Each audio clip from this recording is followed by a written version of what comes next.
Selamat datang di channel Cik Gentar, jangan lupa subscribe dan klik tombol loncengnya, agar Cik Gentar bisa tumbuh besar dan tidak jadi anak kecil terus, terima kasih. Bab 1 Operasi Sempurna. New York, di ruang operasi Rumah Sakit Presbyterian, rumah sakit terbesar dan terbaik di New York.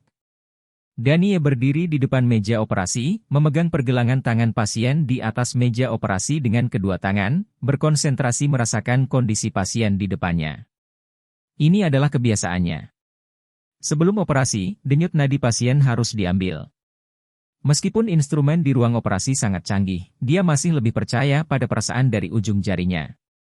Nah, tidak ada kelainan yang terlihat di rongga perutnya. Tidak ada kelainan pada rongga dada. Suhu tubuh juga berada dalam kisaran normal. Kondisi pria ini pada dasarnya cukup baik, dan operasi seharusnya tidak menjadi masalah besar. Sambil mendengarkan ketukan yang tidak terlalu jelas dari ujung jarinya dan nafas yang samar, Danie dengan cepat menilai kondisi fisik pasien dalam pikirannya. Dr. Nash, bisakah kita mulai operasinya? Di ruang operasi, ahli anestesi, wakil, dan beberapa perawat bedah lainnya memperhatikan gerakan Danie tanpa menunjukkan rasa ingin tahu di wajah mereka. Ini adalah kelima kalinya mereka bekerja sama dengan Danie dalam operasi bulan ini, dan mereka sudah terbiasa dengan gerakan Danie. Mereka baru mengingatkan Danie setelah menyelesaikan persiapan masing-masing. Nash adalah nama Inggris Danie, dan itu adalah nama yang dia gunakan saat bepergian di Eropa dan Amerika. Ya, mari kita mulai. Danie melepaskan tangannya, mengangguk, mengulurkan tangan untuk mengambil pisau bedah, dan memulai operasi hari ini. Pisau bedah dengan cepat dan tepat memotong kulit rongga perut pasien, memperlihatkan jaringan di bawah permukaan kulit. Seperti 4 operasi yang dilakukan sebelum bulan ini, operasi hari ini juga merupakan operasi tumor, dan masih merupakan operasi tumor yang sangat sulit. Pasien menerima kanker usus besar, tetapi sel kanker telah menyebar ke peritoneum. Untuk ini, Danie tidak merasa terkejut. Jika itu adalah operasi biasa, tidak perlu memintanya untuk melakukannya. Meskipun dia tidak tahu berapa biaya yang akan dikenakan oleh orang tua itu ke rumah sakit untuk operasi yang dia lakukan, tetapi berdasarkan pemahamannya tentang orang tua itu. Dengan sifat serakah dari lelaki tua itu, dan ekspresi cinta benci, bersemangat dan patah hati di wajah direktur rumah sakit setelah setiap operasi, diperkirakan harga yang akan dibayar rumah sakit pasti tidak akan terlalu rendah. Mengambil napas dalam-dalam dan menghilangkan pikiran yang mengganggu di benaknya, Danie melihat situasi di rongga perutnya dan peralatan komputer di sebelahnya, dan tangannya mulai sibuk dengan cepat. Semua jenis instrumen bedah dengan cepat keluar dari tangan perawat bedah dan asistennya. Dalam keadaan normal, selama operasi, asisten pertama dan kedua perlu membantu beberapa pekerjaan bedah tambahan. Tapi untuk Danie, mereka tidak membutuhkannya sama sekali. Mereka hanya perlu membantu perawat bedah terdekat untuk membantu Danie dengan cepat menyiapkan instrumen yang dia butuhkan. Sempurna. Ini benar-benar sempurna. Gerakannya sangat halus. Kecepatannya sangat cepat. Penurunan pisaunya sangat tepat. Ini hanyalah tangan Tuhan, ini hanyalah kejeniusan operasi. Di ruang observasi miring di atas ruang operasi, di depan kaca transparan besar, sekelompok dokter berjas putih sedang melihat ke bawah pada operasi sibuk yang sedang berlangsung, menatap pria yang berdiri di atas meja operasi. Sibuk dengan seluruh tubuhnya, dia tidak tahu dari mana asalnya, dia terlihat sedikit kurus, pria kecil kurus, mata semua orang menunjukkan ekspresi terpesona. Di hati setiap orang, ada kekaguman yang tulus. Semua dokter ini adalah pakar top terkenal dunia dari Departemen Onkologi, dan beberapa dari mereka bahkan telah dinominasikan untuk penghargaan Nobel dalam kedokteran. Masing-masing dari mereka telah melakukan sejumlah operasi yang tidak diketahui, dan mereka semua adalah ahli bedah dengan keahlian yang luar biasa, dan mereka tidak akan pernah meyakinkan orang lain dengan mudah. Tapi sekarang melihat pria di bawah dan operasinya, mereka benar-benar yakin. Jika mereka tidak melihatnya dengan mata kepala sendiri, mereka tidak akan pernah percaya bahwa ada keahlian yang luar biasa dan sempurna di dunia ini. Orang di depannya sama sekali bukan manusia, melainkan alat bedah yang sangat canggih. Kalau tidak, bagaimana bisa begitu cepat? Bagaimana setiap gerakan, setiap pemotongan bisa begitu tepat dan sempurna?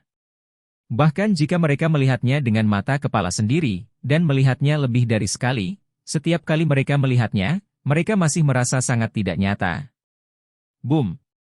Diiringi dengan suara garing, Danie menyelesaikan gerakan terakhir dari operasi, meletakkan gunting di tangannya, berbalik dan berjalan ke sisi lain meja operasi, meraih pergelangan tangan pasien, dan mendengarkan dengan seksama lagi.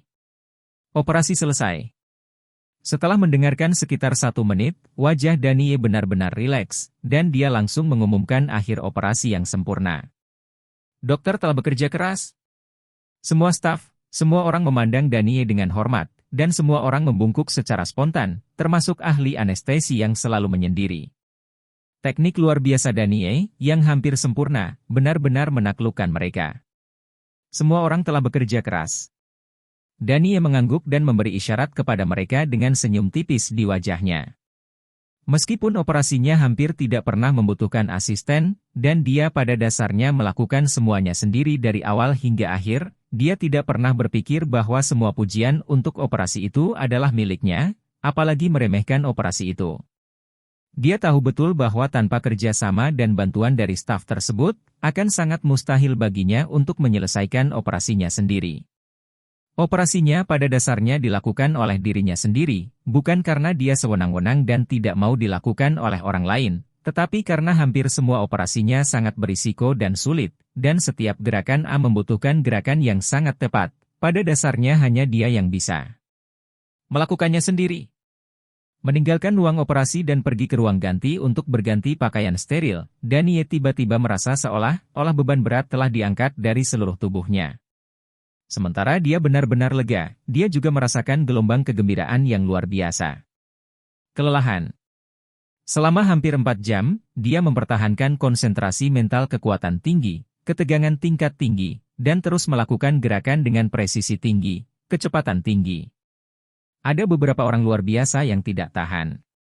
Setelah merapikan rambutnya, Danie kembali mengambil topeng untuk menutupi wajahnya, lalu berbalik dan berjalan menuju pintu.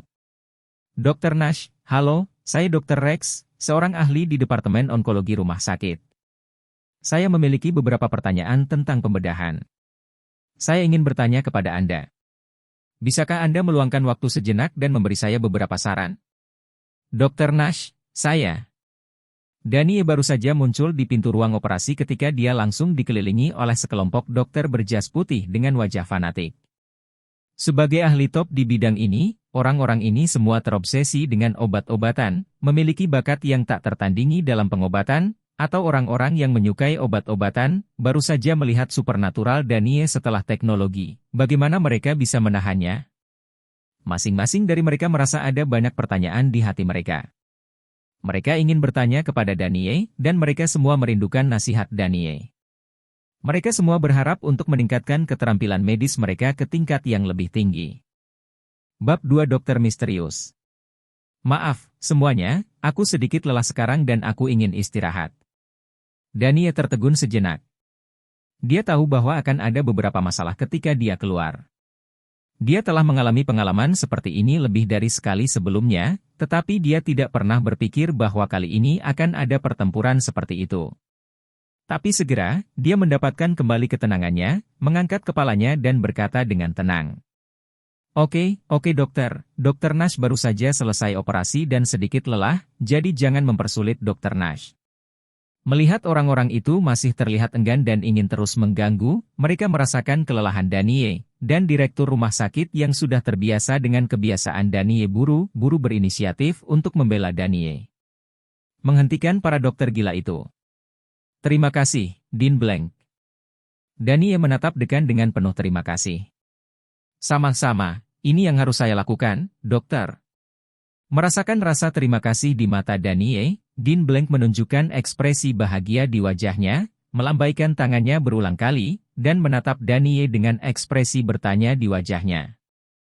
Meskipun biaya operasi Danie sangat tinggi, yang membuatnya sangat sedih, tetapi tingkat keberhasilan operasi Danie juga sangat tinggi. Sejauh ini, dia tidak gagal dalam salah satu dari 5 kerjasama. Manfaat yang dibawa ke rumah sakit juga sangat besar. Dan dia tentu saja tidak ingin kerjasama itu terganggu seperti ini. Maaf, saya khawatir ini akan mengecewakan Dean Blank. Danie menggelengkan kepalanya. Ah, kenapa?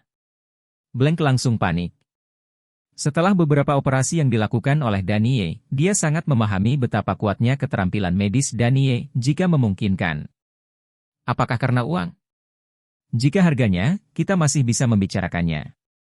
Ekspresi kekecewaan muncul di matanya. Setelah beberapa kontak, dia sudah merasa bahwa Dr. Nash ini, yang tidak terlihat terlalu tua, tampaknya memiliki kepribadian yang lebih baik dan kepribadian yang lebih baik.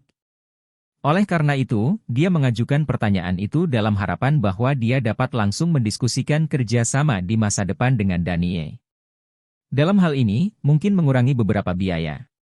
Tanpa diduga, Danie langsung mengatakan bahwa dia tidak akan membicarakannya, dan biarkan dia bahagia. Harapan pupus.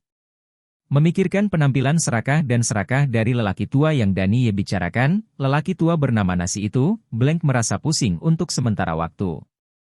Dia bahkan bisa membayangkan bahwa kerja sama tahap kedua mungkin tidak begitu. Tentang kemungkinan akan disembelih parah lagi. Tolong beritahu Pak Nasi bahwa saya akan mengirimkan sisa biaya ke rekening yang ditunjuk olehnya sesuai jadwal.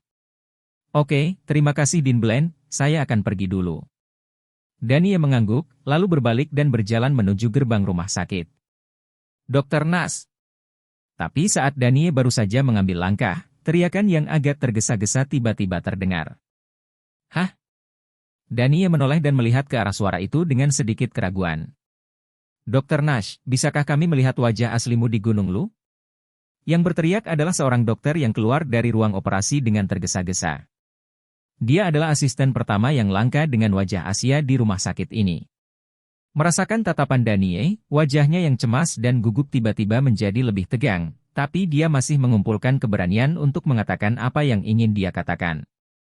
Setelah mendengar kata-katanya, mata para dokter lain langsung berbinar, dan mereka semua menoleh ke Danie, bahkan Dean Blank menatap Danie dengan tatapan penuh harapan di matanya. Omong-omong, bahkan dia, sang dekan, sepertinya belum pernah melihat wajah asli Danie. Setiap kali dia muncul di rumah sakit, Danie selalu memakai topeng di wajahnya. Maaf. Danie sedikit terkejut. Dia mengenali dokter wanita ini. Dia sepertinya dipanggil Lu Bing. Dia adalah seorang dokter wanita dari kota Hong Kong. Tidak hanya dia sangat cantik, tetapi yang terpenting, dia sangat berbakat dalam keterampilan medis. Dia sangat tinggi, dan dia juga pekerja keras dan keras kepala. Tidak peduli berapa lama operasinya, tidak peduli seberapa lelahnya dia tidak akan menangis. Dia juga wakilnya dalam operasi sebelumnya. Setelah bekerja sama 2 kali, dia memiliki kesan yang sangat baik tentangnya. Jika ada persyaratan medis lainnya, dia mungkin dapat memuaskannya dan membantunya menjawabnya, tetapi lelaki tua itu telah berulang kali menjelaskan pertanyaannya, jadi dia tidak boleh mengungkapkannya. Ada sedikit rasa bersalah di matanya, dan dia berkata kepada calon dokter, lalu berbalik dan terus berjalan menuju pintu rumah sakit. Lu Bing menatap punggung Danie yang semakin menjauh, matanya dipenuhi dengan kekecewaan dan penyesalan. Baru 3 hari yang lalu, dia memutuskan untuk menerima tawaran dari rumah sakit kelas atas di negara bagian Huaxia dan kembali ke negara bagian Huaxia untuk bekerja. Justru karena inilah dia mengumpulkan keberanian untuk memanggil Danie hari ini, berharap untuk melihat wajah asli Danie sebelum kembali. Tapi meski hanya 2 kerja sama singkat, dia sudah sangat terkesan dengan dokter misterius ini. Dia belum pernah melihat orang yang bisa melakukan operasi sesempurna itu, begitu luar biasa. Berpikir bahwa dia mungkin tidak akan pernah memiliki kesempatan untuk bertemu dengan dokter bernama Nash ini lagi di masa depan, dan tidak akan pernah memiliki kesempatan untuk bekerja sama dengannya lagi. Berpikir bahwa dia mungkin tidak akan pernah memiliki kesempatan untuk melihat wajah sebenarnya dari dokter ini. Lu Bing tidak bisa menahan perasaan kehilangan di hatinya. Dean, apakah kamu sudah melihat wajah asli Dr. Nash? Melihat punggung Danie berangsur-angsur menjauh, para dokter akhirnya sadar dan berbalik untuk melihat dekan. Tidak. Dekan menggelengkan kepalanya. Dekan juga belum melihatnya. Semua dokter tercengang, dengan ekspresi tidak percaya di mata mereka. Ada senyum kecut di wajah dekan, tidak heran mereka begitu luar biasa, bahkan dia sendiri, mengingat kejadian itu, mengingat adegan itu, masih terasa seperti mimpi. Seorang lelaki tua yang muncul entah dari mana berlari dan mengatakan kepadanya bahwa dia memiliki seorang dokter yang dapat merawat salah satu pasiennya yang sakit parah. Seorang dokter yang belum pernah dilihat sebelumnya datang untuk mengoperasi pasien itu. Yang lebih luar biasa lagi adalah dokter misterius yang muncul entah dari mana itu benar-benar menyembuhkan pasiennya. Dengan operasi yang hampir sempurna seperti hari ini. Aneh, siapa dokter Nash yang misterius ini? Kenapa aku tidak pernah mendengarnya sebelumnya? Ya, dari penampilannya, dia sepertinya orang Asia. Kapan Asia menghasilkan dokter-dokter hebat seperti itu? Kita semua tahu dokter-dokter hebat dari Jepang, Hong Kong, dan Taiwan. Ya. Setelah memastikan bahwa ekspresi dekan tampaknya tidak menipu mereka, sekelompok dokter tiba-tiba memiliki ekspresi bingung di wajah mereka, dan mulai menebak identitas sebenarnya dari dokter Nash yang misterius ini dengan rasa ingin tahu. Bab 3 Kecelakaan. Sementara semua dokter berspekulasi, sosok Danie sudah duduk di dalam taksi. Lingkungan Harlem. Sambil mengucapkan alamat, Danie melepas topeng di wajahnya, memperlihatkan wajah lembut dan sedikit pucat itu. Mengabaikan ekspresi jijik yang terpancar di mata pengemudi taksi ketika dia mendengar tentang komunitas Harlem, Danie menutup matanya dan mulai mendapatkan kembali ketenangannya. Tidak terlalu mudah baginya untuk melakukan operasi yang begitu sulit, seluruh operasi membutuhkan konsentrasi tingkat tinggi dan menghabiskan banyak energi. Harlem, daerah kumuh terkenal di New York. Rumah-rumah bobrok, orang-orang berantakan dari semua warna kulit, teriakan dan kutukan vulgar dari waktu ke waktu. Semua ini sangat kontras dengan daerah kaya yang glamor seperti Manhattan dan Long Island tidak jauh dari sana. Berjalan di gang-gang komunitas, Danie sedikit mengernyit saat mendengar berbagai kutukan vulgar dari orang kulit hitam dari waktu ke waktu. Sejujurnya, dia tidak terlalu suka di sini, lingkungan yang bising dan kotor baik saja. Yang paling tidak dia tahan adalah penampilan jelek dari para negro yang mabuk dan mabuk itu. Dia tidak mengerti mengapa lelaki tua itu memilih alamat ini. Orang tua itu pasti tidak kekurangan uang. Meskipun dia tidak pernah bertanya berapa yang dia bayarkan untuk operasi, dia percaya bahwa dengan karakter orang tua itu, dia tidak akan pernah meremehkan Dean Bland. Ya, saya bisa membayangkan ekspresi sedih Dean. Wajah Blank setiap kali menyebut nama lelaki tua itu. Selama bertahun-tahun, dia telah melakukan segala macam hal di mana-mana. Operasi dan uang yang diperoleh seharusnya cukup untuk membeli villa termahal di Manhattan. Mengapa tinggal di sudut yang begitu gelap dan berantakan? Dia juga bertanya kepada lelaki tua itu, tetapi setiap kali lelaki tua itu memberinya 3 kata dengan percaya diri, aku menyukainya, yang membuatnya sangat terdiam. Untungnya, Danie bukanlah orang yang memiliki persyaratan tinggi untuk kualitas hidup, dan dia tidak peduli dengan lingkungan tempat tinggalnya. Apalagi sejak kecil, dia sudah lama terbiasa dengan berbagai ekspresi lelaki tua itu, misterius dan rahasia. Saya sudah lama mengenalnya. Berjalan melalui 2 gang, Danie tidak bisa menahan senyum ketika dia melihat rumah kecil bobrok dan familiar di depannya. Meskipun sangat bobrok, ada rumah sementaranya. Rumah tempat dia menetap, tempat tinggal paling banyak orang penting dan tersayang dalam hidupnya, seorang lelaki tua yang mabuk sepanjang hari, tidak terawat sepanjang hari, dengan rambut dan janggut yang tidak dicukur selama setengah tahun, seorang lelaki tua dengan temperamen aneh, seorang lelaki tua yang kadang-kadang mudah untuk berbicara, tetapi kadang-kadang begitu kejam sehingga orang memotongnya, seorang lelaki tua yang mengajarinya keterampilan medis yang luar biasa dan keterampilan yang tak terhitung jumlahnya. Setiap kali dia keluar, kembali ke sini, dan melihat kebangunan kecil itu, dia akan merasakan kedamaian dan kebaikan di hatinya. Menyingkirkan senyum di sudut mulutnya, Danie hendak mempercepat langkahnya dan berjalan menuju pondok. Tetapi pada saat langkah kaki Danie baru saja dimulai, perasaan gelisah dan peringatan yang kuat tiba-tiba muncul dari hatinya, ada jejak kewaspadaan di wajahnya, dan langkah kakinya tanpa sadar berhenti. Ini adalah intuisi yang tajam, dan intuisi ini telah memungkinkan dia untuk merenggut nyawanya kembali berkali-kali. Tatapannya tidak melihat sekeliling, juga tidak melakukan gerakan yang tidak perlu, seolah-olah dia sangat santai dan normal, dan terus bergerak maju, tetapi arahnya beralih ke sudut gang yang lain. Begitu sampai di sudut, sosok Danie tiba-tiba melompat ke depan, masuk ke gang, dan berjongkok di dasar tembok. Bang! Dan saat Danie berjongkok, ledakan dahsyat terdengar, dan dengan ledakan itu, seluruh tanah bergetar hebat. Tidak baik. Orang tua. Mendengar suara keras ini, wajah Danie tiba-tiba menjadi pucat. Meskipun ledakan barusan sangat keras dan suara keras hampir menembus gendang telinganya, Danie masih dapat mengetahui bahwa arah suara itu berasal dari bangunan kecil tempat tinggalnya. Danie tidak peduli tentang hal lain, dia melompat keluar dari gang dan melihat ke arah bangunan kecil itu.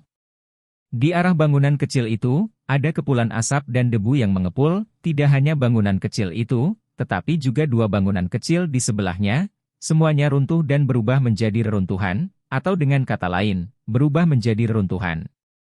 Di antara runtuhan, terdengar suara ratapan dari waktu ke waktu. Mata Danie merah, tangannya terkepal erat, dan kuku pendeknya mencubit dalam-dalam di daging telapak tangannya, hampir berdarah dari telapak tangannya, tapi dia berhasil mengendalikannya. Dia tahu bahwa pada saat ini, dia tidak boleh impulsif. Jika dia bergegas maju secara impulsif, itu tidak akan ada artinya selain bunuh diri. Di bawah kekuatan bahan peledak barusan peluang bertahan hidup lelaki tua itu hampir hilang, dan miliknya intuisi mengatakan kepadanya bahwa mereka yang membunuh lelaki tua itu mungkin masih mengintai, menunggu kemunculannya. Kapan saja, tenanglah. Kapan saja, Anda harus mengutamakan kelangsungan hidup Anda sendiri, dan jangan melakukan hal bodoh. Karena hanya dengan hidup, akan ada kesempatan, inilah yang diajarkan orang tua itu kepada Danie.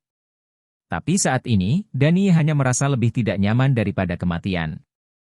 Dia melihat orang yang paling dekat dengannya diledakkan di depannya, tapi dia hanya bisa berdiri di depannya. Di satu sisi, menonton dengan tenang, bisakah, bahkan tidak naik untuk melihat-lihat. Di mata yang tidak meneteskan air mata selama bertahun-tahun, air mata jatuh seperti hujan. Dalam penglihatannya yang kabur, dia sepertinya mendengar omelan keras lelaki tua itu lagi. Seolah-olah dia melihat mata mabuk lelaki tua itu lagi. Dia akhirnya mengerti mengapa lelaki tua itu begitu aneh selama bertahun-tahun, dan dia selalu menyukai sudut gelap ketika dia memilih alamatnya, ternyata dia menyembunyikan musuh yang kuat selama ini. Dia akhirnya mengerti mengapa, selain keterampilan medis, lelaki tua itu selalu memaksanya untuk berlatih keterampilan bertarung yang dia anggap tidak perlu dan tidak menarik. Dan dari waktu ke waktu katakan padanya beberapa kata yang menurutnya nakal dan tidak bisa dimengerti. Semua karena musuh di belakang layar ini. Tapi, Pak Tua, apa yang telah Anda lakukan sebelumnya? Apa identitas Anda yang sebenarnya? Dan mengapa Anda memiliki musuh yang begitu menakutkan? Orang tua, jangan khawatir. Tidak peduli siapa yang melakukannya, tidak peduli seberapa kuat pihak lain atau seberapa menakutkan kekuatan di balik layar. Saya pasti akan membalaskan dendam Anda.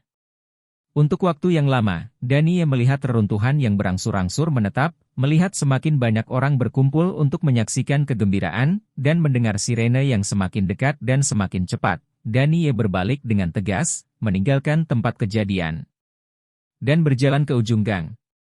Dia tidak memilih untuk pergi melihat tubuh lelaki tua itu, dia tidak memilih untuk pergi ke reruntuhan bangunan kecil tempat dia tinggal untuk waktu yang lama dan meninggalkan kenangan hangat untuknya, karena dia tahu bahwa dia saat ini, yang terpenting adalah melindungi diri sendiri, bertahan hidup, dan menjadi lebih kuat. Musuh yang bahkan orang tua itu tidak bisa lawan jelas bukan sesuatu yang bisa dia tangani sekarang. New York, Manhattan. Di kamar presidensial Hotel Bintang 5 Super. Hai semuanya, ini komunitas Harlem. Baru 30 menit yang lalu, di komunitas ini terjadi pengeboman besar-besaran, sebanding dengan 911. Insiden mengerikan, jumlah korban sejauh ini mencapai 31 orang. Di dinding aula, di layar LCD super besar, seorang reporter cantik dengan sosok anggun berdiri di depan komunitas Harlem yang baru saja hancur berantakan, memegang mikrofon, berbicara dengan penuh semangat dan marah. Itu baru saja terjadi. Di tengah layar, di depan reruntuhan, sekelompok polisi selalu sibuk di sana, dan dari waktu ke waktu, beberapa orang dari berbagai warna kulit menangis dan meratap. Di atas sofa jutaan dolar di lobi, seorang pria tampan, berwajah cerah, berjanggut dengan anggun mengguncang gelas anggur merah cerah di tangannya, menatap TV layar super besar di depannya, menonton adegan di TV tumpukan reruntuhan, menatap reporter wanita yang mengutuk pengeboman dengan marah, menatap ekspresi lurus bahwa dia akan dengan tegas dan tegas menangkap teroris yang melakukan kejahatan. Tutup. Ada ketukan lembut di pintu. Masuk. Suara pria itu sama menariknya dengan penampilannya yang tampan, tetapi kata-katanya sangat singkat. Seorang lelaki tua berambut perak membuka pintu dan masuk ke aula, meskipun lelaki tua itu berambut perak dan terlihat cukup tua, matanya sangat tajam, rambut peraknya disisir dengan cermat, dan sepatu kulit di kakinya juga hitam mengkilat dan bersih. Memasuki aula, lelaki tua itu berjalan ke arah lelaki tampan itu tanpa melambat, membungkuk dengan anggun, dan melakukan etiket standar aristokrat. Apakah identitasnya dikonfirmasi? Pria tampan itu mengangkat alisnya sedikit. Sudah ditentukan sepenuhnya, orang itu tidak diragukan lagi nomor 1. Pria tua itu menjawab dengan hormat. Ketika dia menyebutkan nomor 1, rasa dingin yang aneh muncul di matanya. Di mana petunjuknya? Ada juga sinar aneh di mata pria tampan itu. Tidak ada petunjuk yang ditemukan. Pria tua itu menggelengkan kepalanya, ekspresi malu dan sedikit amarah muncul di matanya. Nomor 1 sepertinya telah merasakan kehadiran kita sebelumnya, dan telah mengirimkan semua petunjuk yang mungkin ke rumah sebelumnya. Semua telah musnah, kami telah menyelidiki, semua hard drive dan disk telah dihancurkan dengan cara khusus, dan tidak ada kemungkinan pemulihan. Sialan! Cahaya di mata pria tampan itu meredup seketika, dan ekspresi ganas muncul di wajahnya yang tampan, tangan yang memegang gelas anggur merah membanting meja dengan kesal.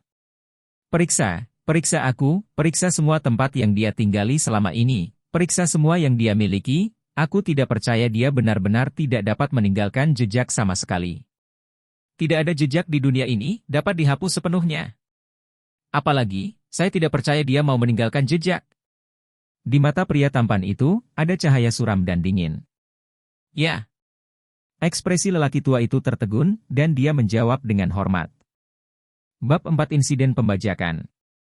Wah, mereka datang kepadaku. Setelah bersembunyi selama bertahun-tahun, mereka masih belum melarikan diri, tapi aku sangat senang. Selama tahun-tahun ini, aku bertemu denganmu. Aku telah mempelajari semua yang telah kupelajari. Tidak ada penyesalan dalam hidup ini. Nak, jangan balas dendam padaku, dan jangan mengejar siapa mereka sangat kuat, kamu bahkan tidak bisa membayangkannya. Setelah menerima pesan, jangan kembali, jangan lihat aku, segera kembali ke Cina, cari rumah sakit, terus jadi dokter yang kamu suka, obati penyakit dan selamatkan orang, dan hidup sampai tua dengan damai, itulah yang saya paling ingin melihat. Jika kamu benar-benar ingin membalaskan dendamku, maka harap diingat bahwa kamu harus berlatih seni panjang umur ke tahap keempat sebelum mengejar mereka. Sebelum tingkat keempat, kamu harus berusaha untuk tidak menonjolkan diri. Meskipun aku telah mencoba yang terbaik. Untuk menghapus semua jejak hubungan saya dengan Anda, saya masih tidak tahu apakah mereka akan menemukan tubuh Anda, jadi Anda harus berhati-hati. Selain itu, saya telah menyimpan semua uang yang Anda hasilkan selama bertahun-tahun, dan kartunya ada di Bank Swiss, jadi kamu bisa pergi dan mengambilnya, nak, selamat tinggal. Duduk di pesawat yang terbang ke Cina, Danie terus mengulangi kalimat ini di benaknya. Ini adalah kata-kata terakhir yang ditinggalkan lelaki tua itu untuk Danie. Kata-kata terakhir dikirim 30 menit sebelum ledakan kemarin, karena Danie belum menyalakan mesin setelah operasi kemarin, jadi dia tidak melihatnya sampai dia meninggalkan komunitas Harlem. Tak berdaya, bingung, Danie menyalakan teleponnya dan melihat kata-kata terakhir ini. Saat Danie melihat kata-kata terakhir ini, air mata mengalir di wajahnya lagi. Sampai kematiannya, lelaki tua itu masih memikirkannya dan memikirkannya. Hatinya penuh penyesalan, dia seharusnya memahami usaha keras lelaki tua itu sebelumnya, dia seharusnya bekerja lebih keras dan menghabiskan lebih banyak usaha untuk melatih keterampilan yang diajarkan lelaki tua itu kepadanya. Mungkin, jika dia bekerja lebih keras, dia akan lebih mampu. Tadi malam, menghadapi situasi seperti itu, dia tidak akan begitu tidak berdaya. Namun, Danie juga tahu bahwa penyesalan tidak ada artinya. Yang perlu dia lakukan sekarang adalah mendengarkan orang tua itu, kembali ke kerajaan Huaxia terlebih dahulu, mencari tempat yang tenang, bersembunyi dengan cara yang sederhana, dan kemudian bekerja keras meningkatkan kekuatan sendiri. Hanya dengan meningkatkan kekuatannya dia bisa membalaskan dendam orang tua itu di masa depan. Orang tua, jangan khawatir, apapun yang terjadi, betapapun sulitnya, aku pasti akan membalas dendam ini untukmu. Setelah sekian lama, Danie menarik napas dalam-dalam, menenangkan pikiran kacau di hatinya, dan berkata dalam hati. Ah! Tiba-tiba, saat Danie mendapatkan kembali ketenangannya dan memalingkan muka dari langit biru dan awan putih di luar jendela, jeritan keras terdengar di dalam kabin. Seorang pria jangkung tiba-tiba berdiri, meraih seorang pramugari, dan mencubit lehernya. Teriakan tadi dibuat oleh pramugari ini. Pada saat yang sama, di dua kursi lainnya, dua pria kekar dengan ekspresi ganas berdiri belati tajam mesin. Ah! Melihat pemandangan yang tiba-tiba di depan mereka, para penumpang yang menyadari apa yang terjadi langsung jatuh ke dalam kekacauan, dan terdengar teriakan panik di pesawat. Diam untukku, semuanya diam. Kalau tidak, aku akan membunuhmu. Pria yang mengendalikan pramugari melambaikan belati yang bersinar dan mengancam kerumunan yang berteriak. Melihat ekspresi belati dan garang pria itu, para penumpang yang tadinya panik segera terdiam, mereka semua gemetaran, dan bahkan tidak berani menarik napas, karena takut jika tidak hati-hati akan mengganggu mereka. Orang-orang besar ini. Sekarang ini adalah ketinggian 10.000 kaki. Benar-benar tempat di mana langit tidak berfungsi, dan bumi serta bumi tidak berfungsi. Dan beberapa orang ini terlihat seperti orang jahat yang berani merampok pesawat. Bagi mereka, orang mungkin tidak jauh berbeda dengan memotong sayuran. Pembajakan?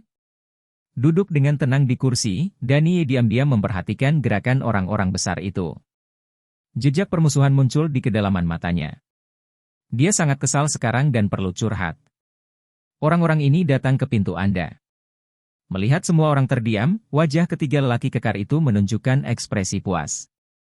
Mereka bertiga melirik penumpang di kabin, lalu kembali ke pramugari yang dikendalikan. Sebelum naik, sekarang buka dan buka pintu kabin untukku. Tidak. Pramugari itu menggelengkan kepalanya dengan penuh semangat. Dia tahu bahwa pintu ini tidak boleh dibuka untuk mereka.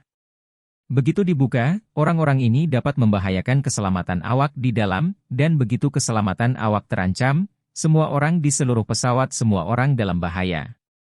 Pelacur bau, jangan tak tahu malu, pisauku tidak memiliki mata. Belati pria besar memotong garis darah di leher pramugari. Pria bertubuh besar ini jelas telah berlatih, dan kungfu di tangannya sangat mantap. Dia hanya menggores kulit pramugari, tetapi tidak melukai pembuluh darahnya. Ah! Dari mulut pramugari, terdengar lagi jeritan ngeri dan putus asa. Bisakah kamu membuka pintunya? Melihat ekspresi ketakutan di wajah pramugari, lelaki bertubuh besar itu menunjukkan ekspresi garang dan bangga di wajahnya, seolah-olah dia sangat menikmati ketakutan pramugari itu. Aku. Pramugari itu ingin menggelengkan kepalanya tanpa sadar, tetapi tepat ketika dia akan berbicara, ekspresi wajahnya tidak bisa membantu tetapi membeku. Tatapannya, pada pria besar di depannya, sekilas melihat seorang penumpang berdiri dari kursi. Saat ini, setiap penumpang gemetar dan meringkuk di sudut, takut orang lain memperhatikan, tetapi penumpang ini benar-benar berdiri. Apa yang dia lakukan? Dia tidak tahu, apakah ini berbahaya. Pada saat ini, dia untuk sementara lupa bahwa dia sendiri adalah orang yang paling berbahaya saat ini, dia berada di bawah pisau tiga gangster, dan hidupnya mungkin dalam bahaya kapan saja. Penumpang menjadi khawatir. Hah! Ketiga lelaki besar itu juga merasakan perubahan ekspresi pramugari, dan menoleh ke belakang tanpa sadar. Dengan tampilan ini, dia langsung melihat Danie berdiri. Nak, apa yang kamu lakukan? Apakah kamu ingin mengadili kematian? Pandangan tegas melintas di mata seorang pria besar, dan dia berkata dengan mengancam. Danie mengabaikan mereka, hanya melihat mereka bertiga dengan tenang, dan berjalan maju selangkah demi selangkah. Nak, kamu mencari kematian. Melihat bahwa Danie tidak takut pada mereka dan berani berjalan ke arah mereka, ekspresi ketiga pria besar itu berubah pada saat yang sama. Belati itu menusuk ke arah Danie dengan kejam. Dia tidak menganggap serius Danie. Tubuh Danie lebih kurus dan kulitnya lebih putih. Dia tampak seperti orang yang lemah dan sakit. Ah! Hati-hati!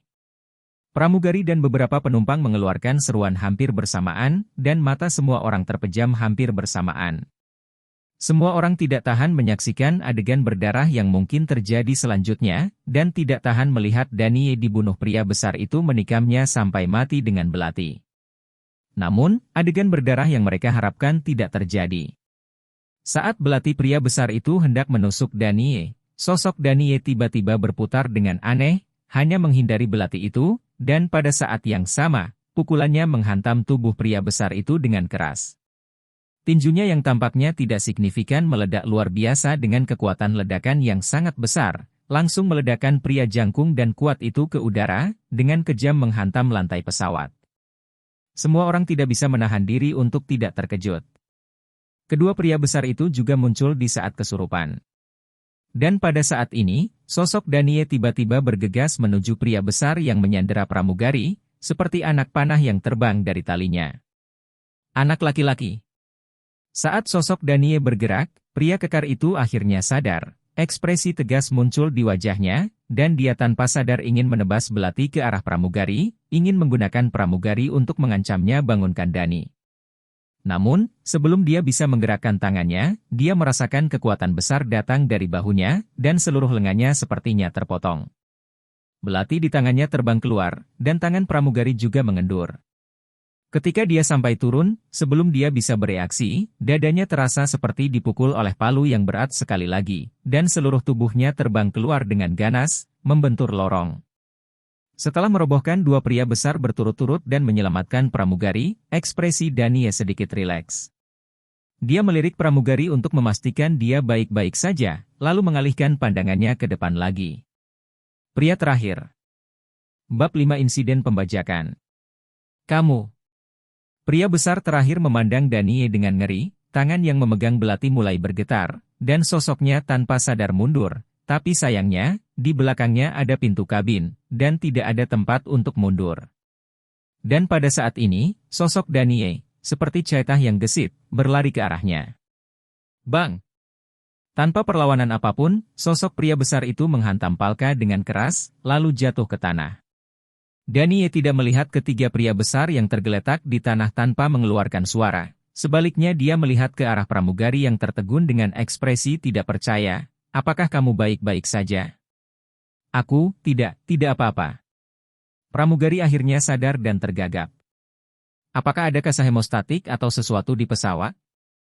Danie melirik noda darah di leher pramugari, jika ada, sebaiknya lakukan pengobatan sederhana. Ya, aku akan mendapatkannya. Sebelum pramugari dapat berbicara, pramugari lain di samping sudah menganggukkan kepalanya berulang kali, dan buru-buru berjalan menuju kabin sambil berbicara. Pada saat ini, para penumpang di pesawat akhirnya sadar dan menyadari apa yang telah terjadi. Sambil menghela napas lega, mereka semua menatap Danie dengan mata yang tak ada bandingannya. Itu menjadi panas. Kungfu, apakah ini kungfu Cina? Kamu dari Tiongkok, kan? Apa yang baru saja kamu lakukan adalah kungfu Tiongkok yang legendaris, kan? Ya Tuhan, aku benar-benar melihat huasia kungfu dengan mataku sendiri. Beberapa penumpang yang berani berdiri dan menatap Danie dengan ekspresi bersemangat, seolah-olah penggemar fanatik sedang melihat idola mereka. Kungfu Cina legendaris ini pernah terlihat di layar sebelumnya, tapi hari ini saya melihatnya hidup. Kungfu Cina ini tampaknya lebih kuat daripada legenda. Tiga pria besar yang ganas, dengan belati di tangan mereka, dikalahkan dengan mudah. Ketika Danie baru saja melihat ketiga teroris itu, dia merasakan permusuhan di dadanya dan sangat ingin melampiaskannya, jadi dia langsung berdiri, tetapi dia tidak mengharapkan reaksi sebesar itu dari orang-orang ini. Sesaat, mau tak mau sedikit terpana, tidak tahu bagaimana menghadapinya. Tuan, terima kasih telah menyelamatkan kami barusan, atas nama semua penumpang di pesawat, terima kasih. Pada akhirnya, pramugari yang baru saja lolos dari tangan pria besar itu melihat bahwa Danie tampaknya tidak terbiasa dengan antusiasme orang banyak, dan berinisiatif untuk membantunya. Terima kasih. Terima kasih telah menyelamatkan kami. Penumpang lainnya akhirnya tenang dari hiruk-pikuk huasia kungfu, dan mereka pikir mereka harus mengungkapkan rasa terima kasih mereka, dan berterima kasih kepada Danie satu demi satu. Semua orang tidak dapat membayangkan jika Danie tidak bertindak sekarang. Jika demikian, apa yang akan terjadi? Sama-sama, aku menyelamatkan diriku sendiri, dan aku tidak ingin terjadi sesuatu pada pesawat. Danie mengangguk ke kerumunan dan memberi isyarat. Dia mengatakan yang sebenarnya. Alasan mengapa dia memilih untuk mengambil tindakan bukan hanya karena dia perlu melampiaskan kemarahan batinnya, tetapi juga karena dia tidak ingin pesawat itu mengalami kecelakaan. Dia ingin membalaskan dendam orang tua itu, dan dia harus hidup dengan baik. Dan tepat pada saat ini, pramugari dari tadi datang dengan kotak P3K, jadi dia mengubah topik pembicaraan dan menoleh untuk melihat pramugari, biarkan aku membalutnya untukmu. Tidak apa-apa, kita bisa melakukannya sendiri. Pramugari buru-buru melambaikan tangannya dengan panik. Danie baru saja menyelamatkan hidupnya, sekarang bagaimana dia bisa mengganggunya dengan masalah sepele seperti membalut luka. Biarkan aku melakukannya. Danie berkata dengan ringan, tidak membiarkan pramugari mengatakan apapun, dia membuka kotak obat, mengeluarkan beberapa desinfektan, dan mulai membersihkan luka pramugari dengan terampil. Pramugari memandang Danie yang sedang berkonsentrasi merawat lukanya, menatap wajahnya yang halus dan matanya yang terfokus, dan merasakan aura maskulin yang keluar dari tubuh Danie. Dua awan merah terbentuk, dan dia tidak bisa menahan napas lebih cepat. Jangan gugup, lukamu tidak serius, selama kamu merawatnya sedikit, itu akan sembuh dalam beberapa hari. Danie tidak memperhatikan ekspresi abnormal di wajah pramugari itu, dia hanya mengira pramugari itu gugup dengan lukanya, jadi napasnya menjadi lebih cepat, dan dia berbicara untuk menghiburnya. Bagi Danie, yang sering menjalani berbagai operasi besar, mengobati luka kecil di lehernya adalah hal yang mudah. Tak lama kemudian, Danie mensterilkan dan membalut pramugarinya. Coba hati-hati 2 hari ini, cuci dengan alkohol sekali sehari, usahakan jangan basah dulu, dan istirahatlah yang baik. Danie meletakkan peralatannya, berdiri tegak, memberikan instruksi kepada pramugari, lalu berbalik dan berjalan menuju tempat duduknya. Oke, terima kasih, kata pramugari itu dengan tulus. Danie melirik luka yang baru saja dibalutnya, dan tiba-tiba teringat sesuatu, mengeluarkan botol kaca kecil dari sakunya, dan menyerahkannya kepada pramugari. Salep ini, Anda oleskan sedikit setelah mencuci setiap hari dan tidak akan meninggalkan bekas luka di kemudian hari. Ah, terima kasih, terima kasih. Pramugari membeku sesaat, lalu mengucapkan terima kasih berulang kali dengan wajah terkejut. Sebagai seorang gadis, terutama kecantikan yang sangat cantik, cinta kecantikan adalah semacam sifat alami. Dia baru saja khawatir bekas luka akan tertinggal di lehernya yang ramping dan putih, dan dia akan menjadi itu jelek, jadi Danie memberinya salep ini, mengatakan bahwa itu bisa menghilangkan bekas luka. Bagaimana mungkin dia tidak terkejut dengan ini? Danie tersenyum ringan, lalu berbalik dan berjalan menuju tempat duduknya. Salep barusan diformulasikan oleh dia dan orang tua itu sendiri. Itu digunakan untuk perawatan darurat ketika dia terluka. Bahan formulanya sangat langka, dan mereka sendiri sangat sulit untuk menyiapkan botol.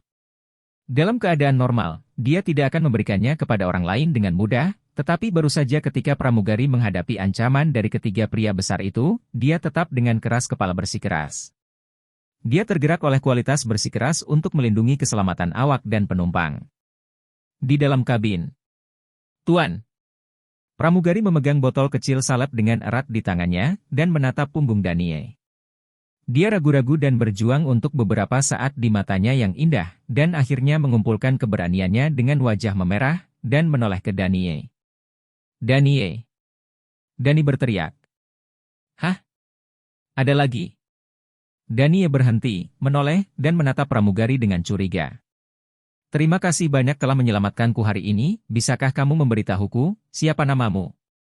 Pramugari tersipu dan mengumpulkan keberanian paling besar untuk melihat Danie. Danie. Danie tertegun sejenak, dia tidak mengharapkan pramugari untuk menanyakan pertanyaan ini, tetapi setelah ragu-ragu untuk beberapa saat, melihat pramugari yang sedang menunggu, dia mengangguk dan menyebutkan namanya. Selama bertahun-tahun, dia tidak pernah menggunakan nama Tionghoa kecuali di depan lelaki tua itu, jadi dia tidak takut mengungkapkan identitasnya. Bisakah Anda meninggalkan informasi kontak? Saya berharap memiliki kesempatan untuk mengucapkan terima kasih yang tulus kepada Anda di masa mendatang. Selain itu, Anda telah menyelamatkan penerbangan kami hari ini, dan maskapai kami juga akan berterima kasih dengan sungguh-sungguh. Mata pramugari itu penuh kerinduan. Saya tidak memiliki informasi kontak untuk saat ini. Adapun kata-kata terima kasih, tidak perlu bagi mereka. Hal-hal kecil tidak perlu dikhawatirkan. Danie menggelengkan kepalanya. Dia tidak munafik, sengaja tidak memberikannya kepada pramugari, tetapi dia benar-benar tidak memiliki informasi kontak sekarang, dia belum memasuki kerajaan Huaxia, belum menyiapkan informasi kontak baru, dan bahkan kemana dia pergi tidak tahu sama sekali. Pokoknya, Tuan Ye, terima kasih.